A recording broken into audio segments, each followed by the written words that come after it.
L'introduzione degli organismi geneticamente modificati nel settore agroalimentare ha fatto scaturire su molti fronti un forte dibattito a livello globale e locale.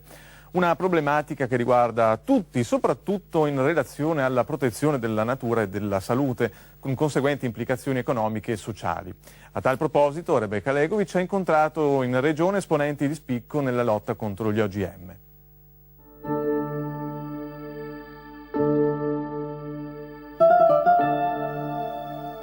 La problematica, le applicazioni e le speculazioni sull'utilizzo degli OGM sempre più spesso divengono temi per dibattiti pubblici e non. Molti dei governi si sono schierati a favore di questi prodotti nonostante le continue segnalazioni del mondo scientifico sulla loro pericolosità. Un argomento scomodo perché in diretto contrasto con gli interessi delle corporazioni mondiali dell'industria alimentare e farmaceutica. A tal proposito abbiamo incontrato a Lubiana Nikola Aleksic, il direttore del movimento ecologista della città di Novi Sad. È sicuramente uno dei più agguerriti rappresentanti europei alla lotta contro gli OGM. Proprio per tale motivo è stato più volte perseguitato dalle forze dell'ordine per aver parlato apertamente nei media e in pubblico del pericolo e dei rischi derivanti dal consumo di tali prodotti e dalle imposizioni del Codex Alimentarius. Radi se o jednom pravilniku koji je prvo zamišljen kao Si tratta di un registro di norme internazionali. Il Codex Alimentarius agli albori era stato pensato per il controllo e la regolamentazione della produzione e dell'industria alimentare.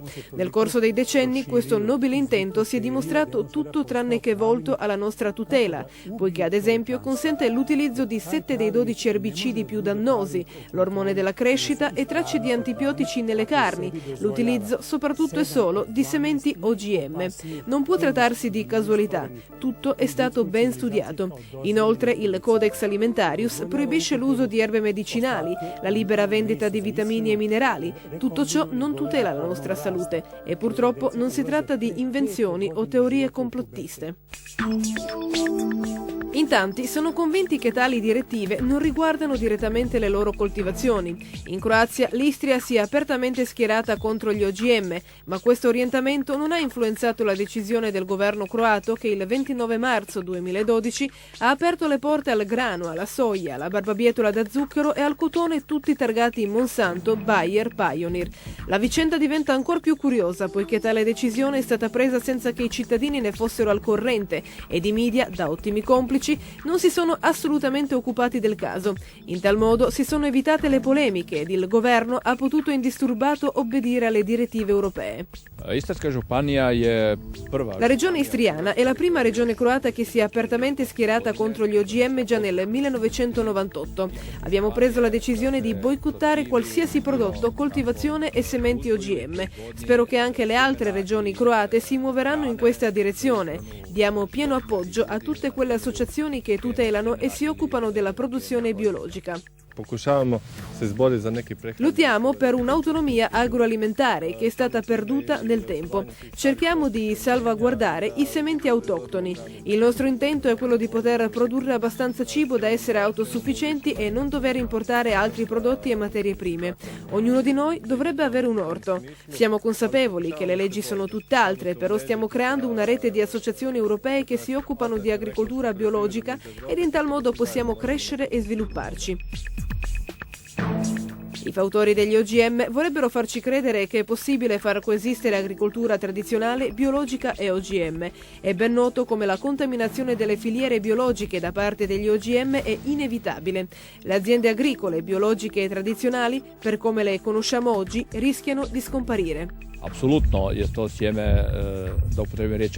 Assolutamente si tratta di sementi molto aggressivi e faremo di tutto per far sì che sul territorio istriano ci siano associazioni atte a proteggere sementi autoctoni. In Istria tutti i prodotti autoctoni per legge non devono avere alcuna traccia di OGM e così anche il mangime per animali. Con la Slovenia stiamo realizzando un progetto volto alla tutela e revitalizzazione del boscarino, della pecora, dell'asino e della capra istriani. È fondamentale proteggere la natura e non alterarla, utilizzare le risorse che essa ci offre rendendoci quanto più autonomi dai prodotti esterni. Già nel 1992 si sospettava che gli OGM potessero avere effetti imprevedibili sulla salute, ma i governi hanno cercato di promuoverli comunque, affermando che non esistevano informazioni che facessero presumere differenze fra questi cibi e quelli convenzionali, nonostante le scoperte scientifiche che hanno messo in luce come i topi nutriti con mais OGM hanno dato vita ad una prole nella terza e quarta generazione ridotta di numero, di peso, nella maggior parte affetta da tumori e sterile. Il gruppo di topi alimentato con mais non modificato geneticamente si è invece riprodotto in modo corretto. Aspartam je aditiv koji zaglupljuje decu, smanjuje inteligenciju deci. Si pensi che il Codex Alimentarius consente anche l'utilizzo dell'aspartame. Questo additivo impoverisce le potenzialità intellettuali dei bambini e si trova nella maggior parte di bibite, dolci e soprattutto gomme da masticare. Per non parlare poi del fluoro che troviamo nelle nostre acque potabili ed in tutti i dentifrici con la benedizione dei dentisti. Sotto la diretta pressione della Monsanto, in America è stata approvata dal Senato la legge secondo la quale non ci sarà alcuna etichettatura specifica per i cibi e le bevande OGM. Ma ad importare questi prodotti sulla lista ci sono anche tanti paesi europei. Un altro problema direttamente correlato è l'irrorazione dei nostri cieli con sostanze chimiche che direttamente influiscono sulla qualità delle coltivazioni e della nostra salute. Savjetnik za nauku predsjednika Sjedinjenih Američkih Država John Holdren.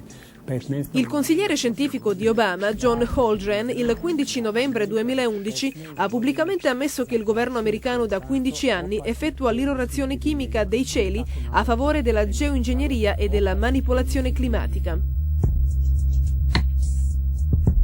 La scienza, la meteorologia e i media di regime fanno passare queste irrorazioni per semplici scie di condensa. Spiegazioni alquanto strane, visto che quest'ultime si formano solo nel 2% dei casi e seguono determinate leggi fisiche, le quali si possono riassumere in 3 principali condizioni fondamentali. Quote superiori agli 8.000 metri, umidità relativa non inferiore al 70% e temperatura inferiore ai meno 40 gradi Celsius.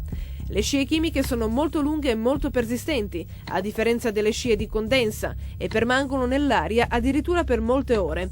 Molte volte un aereo di passaggio rilascia scie a intervalli, inconsueto e improbabile fenomeno se si trattasse di semplice vapore acqueo.